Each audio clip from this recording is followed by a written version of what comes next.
Bismillahirrahmanirrahim. Assalamualaikum warahmatullahi wabarakatuh. Bertemu kembali di mata pelajaran fisika. Mudah-mudahan teman-teman dalam keadaan sehat, dalam kondisi terbaiknya, sehingga masih tetap semangat mengikuti pembelajaran hari ini sampai tuntas. Nah, hari ini Ibu akan membahas terkait pesawat sederhana, yaitu bidang miring, di mana pembahasan bidang miring ini merupakan pembahasan terakhir ya di bab usaha dan pesawat sederhana. Sebagai awalan, mari kita awali pembelajaran kita hari ini dengan membaca basmalah. Bismillahirrahmanirrahim. Ya, di sini Ibu akan coba review kembali terkait persamaan dari bidang miring, di mana persamaan yang kita gunakan yaitu W per F sama dengan S per H. W merupakan beban benda yang satuannya adalah Newton, F merupakan kuasa, satuannya dalam Newton juga, S merupakan panjang bidang miring dalam satuan meter, sedangkan H merupakan tinggi bidang miring yang satuannya adalah meter juga. Nah, barangkali teman-teman ada yang lupa ya, mudah-mudahan ini bisa menjadi reminder buat teman-teman terkait persamaan bidang miring yang akan kita gunakan. Nah, di sini ada video buat teman-teman, salah satu aplikasi dari penggunaan bidang miring dalam kehidupan sehari-hari.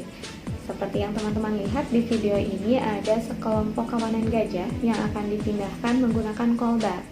Nah, pawang gajah di sini menggunakan bantuan bidang miring nih untuk menaikkan gajah pada kolbak tersebut gitu. Jadi keberadaan bidang miring ini salah satu fungsinya yaitu untuk memudahkan manusia ya memindahkan barang-barang berat yang sulit untuk diangkat sendiri oleh manusia.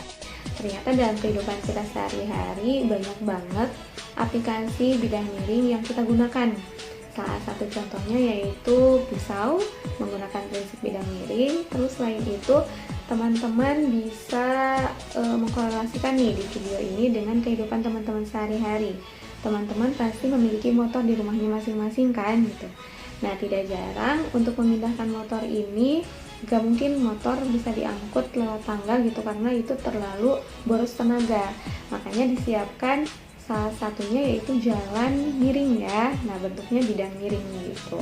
Selain itu, pada penggunaan jalan nih, di jalan didesain menjadi miring pada jalan yang berpola kelok seperti yang teman-teman ketahui ketika kita dari daerah yang datarannya tinggi menuju daerah yang datarannya rendah, itu pasti turun kan ya. Nah, untuk meminimalisir tenaga kendaraan nih, makanya dibuatlah jalan berpola kelok menggunakan prinsip bidang miring tadi.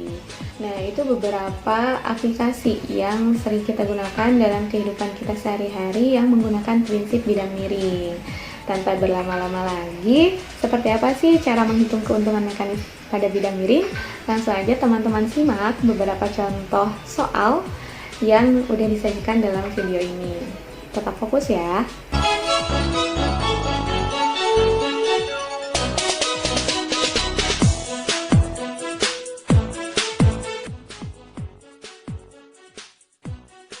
Oke, contoh soal yang pertama. Perhatikan gambar di samping.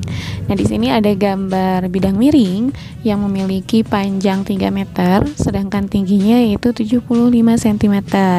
Di mana ada barang yang akan dinaikkan nih. Barangnya memiliki beban 4000 Newton, sehingga yang ditanyakan berapa sih gaya yang diperlukan untuk bisa mendorong beban tersebut itu ketika kita menggunakan bidang miringnya. Langsung aja pertama teman-teman tulis dulu diketahui seperti biasa. Di sini S-nya udah diketahui, H-nya udah diketahui, hanya saja satuannya ini berbeda. Terus W-nya juga tadi udah diketahui ya. Nah, tinggal kita sekarang di S sama H-nya nih, karena dia satuannya berbeda, maka nanti kita ubah ya. Yang ditanyakannya apa? Yang ditanyakannya adalah gaya dalam simbol F. Oke, langkah pertama tadi ubah satuan terlebih dahulu ketika mau menjawab dan mencari nilai F. Dimana di sini Ibu memilih mengubah satuan meter ke senti ya. Tuh, karena kalian bisa memilih mau ke senti atau mau ke meter, intinya S dan H harus memiliki satuan yang sama. Langsung aja dijawab ketika kita udah mengubah satuannya. W-nya 4000 Newton, masukkan per F. F-nya yang ditanyakan, kita tetap tulis F aja sama dengan 300/75, sehingga dengan menggunakan metode kali silang, F sama dengan 4000 kali 75 dibagi 300, sehingga didapatlah F adalah 1000 Newton. Jadi tetap ya, ketika melihat perbandingan persamaan, teman-teman menggunakan metode kali silang nih untuk mendapatkan nilainya, nilai dari besaran yang belum diketahui. Lanjut aja ke contoh soal kedua. Sebuah bidang miring tingginya 1 meter dan panjangnya 5 meter. Bila berat benda yang akan dipindahkan 1880 Newton, hitunglah gaya yang diperlukan untuk memindahkan benda tersebut. Di sini yang ditanyanya gaya lagi. Tingginya udah diketahui, terus panjangnya juga udah diketahui, beratnya udah ada. Berarti yang kita cari F, tinggal masukin aja nih ke persamaan W per F sama dengan S per H. Sama caranya kayak tadi ya di contoh soal yang pertama. Teman-teman tulis dulu diketahuinya. Kebetulan di sini S dan H-nya udah sama satuannya, jadi nggak usah diubah satuan.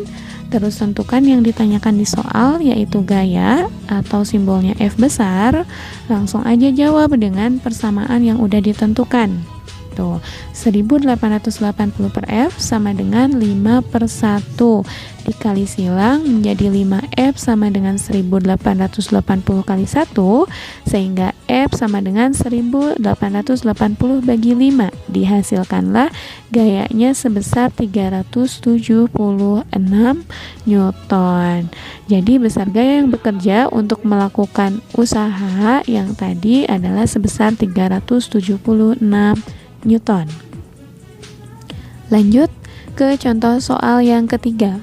Papan yang panjangnya 3,6 meter disandarkan pada bak mobil yang berada 80 cm dari tanah. Papan tersebut akan digunakan untuk mendorong peti yang masanya 90 kg dari tanah ke bak mobil. Berapa keuntungan mekanis dan gaya dorongnya jika percepatan gravitasi di tempat tersebut 10 meter per second persegi?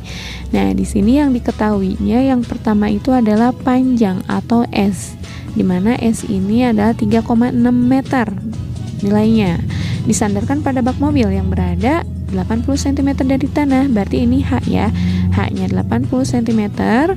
Dan diketahui massa peti yang akan dinaikkan itu adalah 90 kg.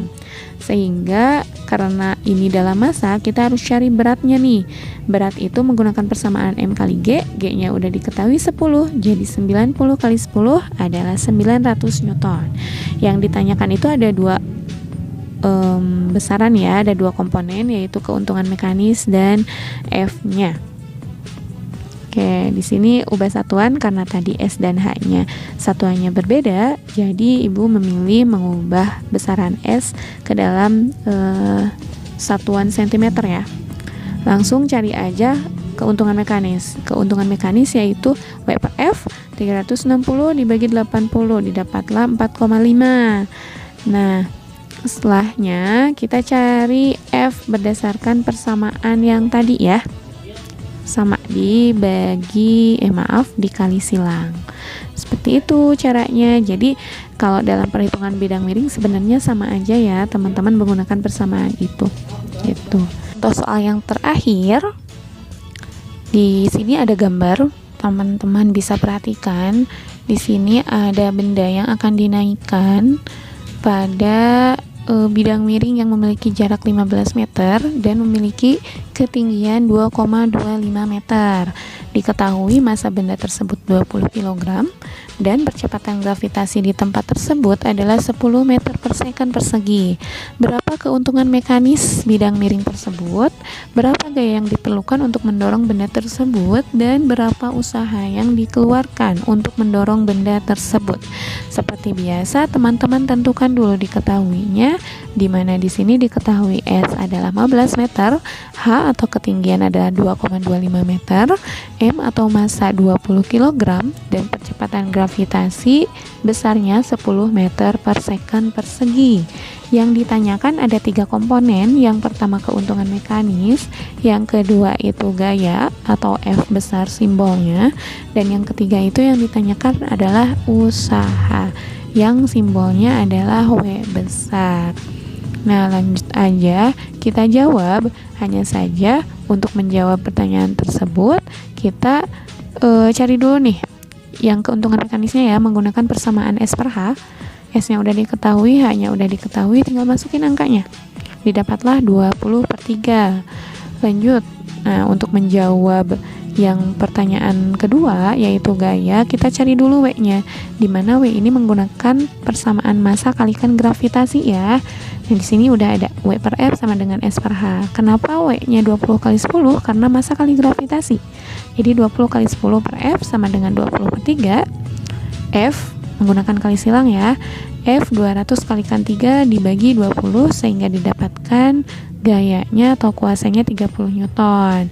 Nah, untuk menjawab pertanyaan terakhir, seperti biasa untuk mencari usaha kita menggunakan persamaan W sama dengan F kalikan S. F-nya udah diketahui 30 Newton, udah kita hitung tadi, dan S-nya diketahui 15 sehingga 30 kali 15 menjadi 450 Joule.